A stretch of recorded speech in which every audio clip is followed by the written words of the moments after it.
জন্য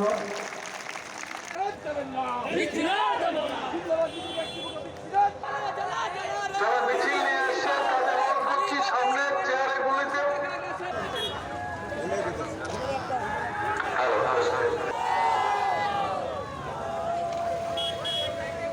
পূর্ণমোহন জমাতিয়া এবং বাসনা দাস के बिना किसी भय के आप परेशान मत होइए, डरिए मत। हम लोग लड़ाई आपकी दिल्ली में भी लड़ रहे हैं, चुनाव आयोग में भी लड़ रहे हैं और लड़ेंगे। आपको कोई आंख उठाकर भी देख लेगा तो हम वहां उसके लिए लड़ेंगे। आप निश्चिंत रहकर वोट दीजिएगा, क्योंकि आज अगर आपने बदलाव नहीं किया तो उसके बाद कुछ रहेगा नहीं। अगला चुनाव भी शायद नहीं हो, मुझे तो यह भी डर है।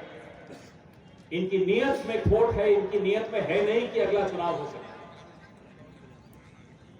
और मैं एक बात बता दूं, त्रिपुरा को देखकर मोदी जी भी बहुत डर रहे हैं।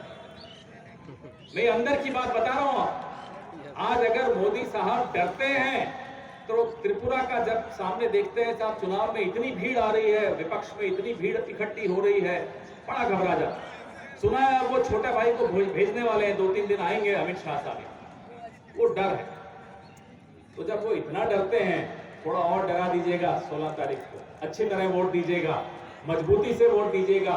और 2 तारीख को हम फिर इसी मंच पर आएंगे, मिठाई भी खिलाएंगे आपको। और एक शब्द जो हम यहां बोल के जा रहे हैं, 50,000 वैकेंसीज जो पिछले 5 साल से आप इंतजार करते रहे वो नहीं भरी, हम भरेंगे, ये वादा करके रहा। उदयपुर का एक नौजवान को ये मैं निजी तौर पे वादा करके जा रहा हूं। सीताराम येचुरी जी निजी तौर पर वादा करके जा रहे हैं। कान पकड़ लीजिएगा या हमारे दत्ता साहब।